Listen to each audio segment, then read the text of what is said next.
आज हमारा टॉपिक है अनुपात और समानुपात, रेशियो और प्रोपोर्शन।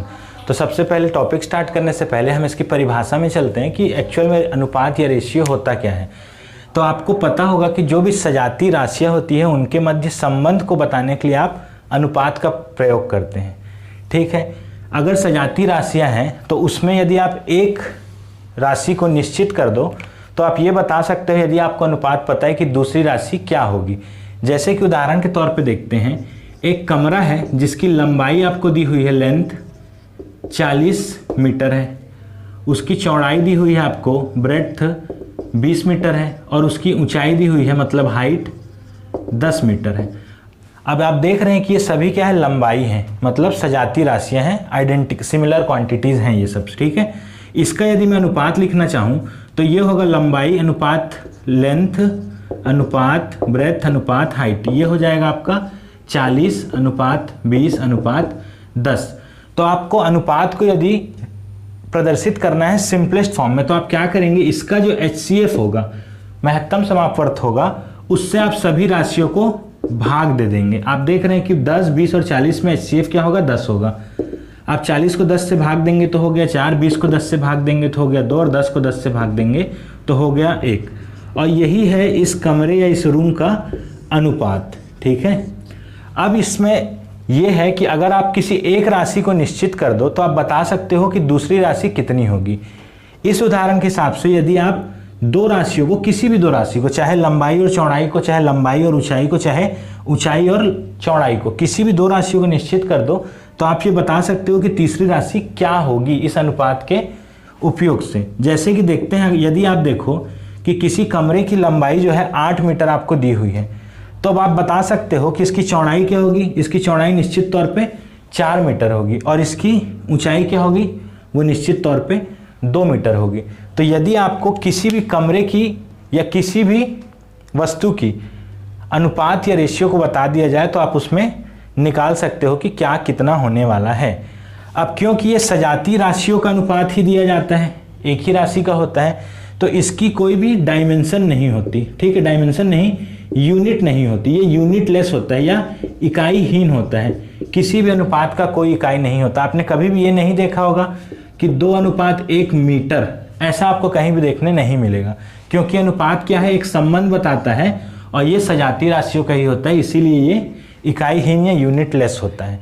अब आता है अगला बात कि यदि आपको इकाई दिया हुआ है बटे के फॉर्म में, जैसे दिया हुआ 1/2 अनुपात 1/3, ठीक है, और एक और तीसरा अनुपात भी ले लेते हैं। इसमें अलग अलग आप प्रकार देखेंगे कि अनुपात के कितने प्रकार होते हैं, 2 अनुपात 3 अनुपात 4 अनुपात। तो हम उदाहरण के तौर पे लेते हैं 1:2 1:3 और 1:। ये आपको क्या है, बटे में दिया गया है। इसको यदि आपको साधारण फॉर्म में रिप्रेजेंट करना है तो आप क्या करेंगे, जो इसके हर वाले भाग हैं, ये अंश वाला भाग, ये हर वाले भाग का LCM लेना है, लघुत्तम समापवर्त लेना है और उसको प्रत्येक अनुपात से गुणा कर देना है। जैसे आप देख रहे हैं कि 4 3 और 2 यहाँ पे क्या है, हर वाला भाग है, इसका आपको LCM लेना होगा। तो 4 3 और 2 का यदि आप LCM लेंगे तो क्या आएगा, 12। अब इसको आपको सिंपल चीज में प्रदर्शित करने के लिए प्रत्येक अनुपात में आपका 12 का गुणा करना होगा। तो क्या होगा, 12/2 अनुपात 12/3 अनुपात 12/4। ये क्या हो गया, ये हो गया 6 अनुपात 4 अनुपात 3। तो आपने देखा कि आपने बटे में दिया हुआ अनुपात को साधारण अनुपात में चेंज किया। ये आपको क्वेश्चन में जरूरत पड़ने वाला है। ठीक है, तो चलिए अब देखते हैं अनुपात के प्रकार, टाइप्स ऑफ रेशियो, कितने प्रकार के रेशियो होते हैं। तो सबसे पहला आता है आपका अनुलोम अनुपात। आपको पता है गति बराबर क्या होता है, दूरी बटा समय। यदि इस उदाहरण में हम देखें कि आप दूरी को बढ़ाएं तो गति क्या होगी, आपको बढ़ानी पड़ेगी। ठीक है, या गति को बढ़ाएं तो दूरी बढ़ानी पड़ेगी। इसका मतलब गति और दूरी क्या है, अनुलोम अनुपात में है। अगर मैं दूसरे की बात करूं, दूसरे प्रकार की, तो होता है प्रतिलोम अनुपात। इसी उदाहरण में ही गति बराबर दूरी बटा समय है। इसमें आप देख रहे हो यदि आप गति को बढ़ाते हो तो समय कम हो जाएगा, या फिर आप समय को बढ़ाते हो तो गति कम हो जाएगा। एक राशि को बढ़ाने पे यदि दूसरी राशि पे उसका विपरीत असर पड़ रहा हो तो वो क्या कहलाएगी, प्रतिलोम अनुपात। और अनुलोम अनुपात इसका जस्ट विपरीत है कि एक राशि को बढ़ाने पे वैसा ही असर दूसरी राशि पे भी हो रहा हो, तो वो क्या है आपका अनुलोम अनुपात। तीसरा अनुपात होता है मिश्रित अनुपात। मिश्रित अनुपात, इस पे क्या है, आपको 2 अनुपात दिए हुए हैं, जैसे 4:3 दिया हुआ है और दिया हुआ है 3:7। अब इस अनुपातों में आप क्या देखोगे कि ये प्रथम पद है, ये द्वितीय पद है, ये प्रथम है, ये द्वितीय है। तो प्रथम का गुणनफल मतलब 4 गुणा 3 करो और अनुपात में लिखो 3 गुणा 7, प्रथम दोनों का गुणनफल और द्वितीय पदों का गुणनफल। ये अनुपात जो आएगा इसे ही आप कहोगे मिश्रित अनुपात। क्या हो जाएगा 12:21। अब इसको आप 12:21 डायरेक्ट लिख तो दोगे, लेकिन इसको सरलतम रूप में लिखना जरूरी है कि 3 से भाग हो रहा है तो क्या होगा 4:7। तो इन दोनों अनुपातों का मिश्रित अनुपात होगा 4:7। अगला प्रकार होता है, अगला प्रकार है आपका वर्गानुपात। जैसे कि ये चौथा प्रकार है वर्गानुपात। आपको दिया हुआ है 3:7। 3:7 का वर्गानुपात क्या होगा, आप प्रत्येक पद का वर्ग लिख दीजिए। 3 का वर्ग 9 और 7 का वर्ग 49। ये हुआ वर्गानुपात। पांचवा प्रकार है आधा अनुपात।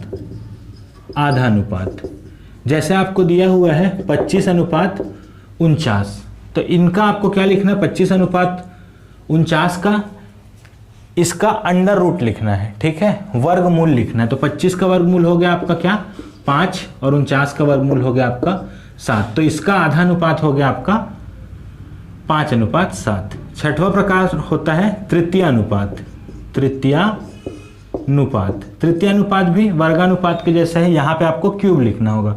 जैसे आपको दिया हुआ है 2:5, तो 2:5 में 2 का क्यूब क्या होता है, घन क्या होता है 8, और 5 का घन क्या होता है 125। तो 2:5 का तृतीय अनुपात हो गया 8:125। अगला अनुपात होता है आपका समानुपात।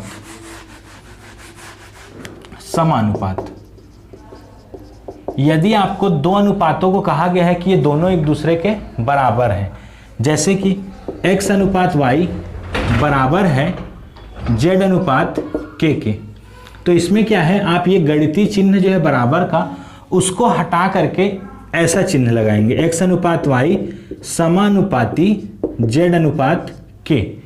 ये है गणितीय ढंग में 2 अनुपातों को बराबर बताने का चिन्ह, ठीक है, इसको समानुपाती का चिन्ह कहते हैं, ठीक। अब इसके आधार पर आपको कुछ प्रॉपर्टीज देखनी है जो आपको प्रश्न में उपयोग में आएंगे।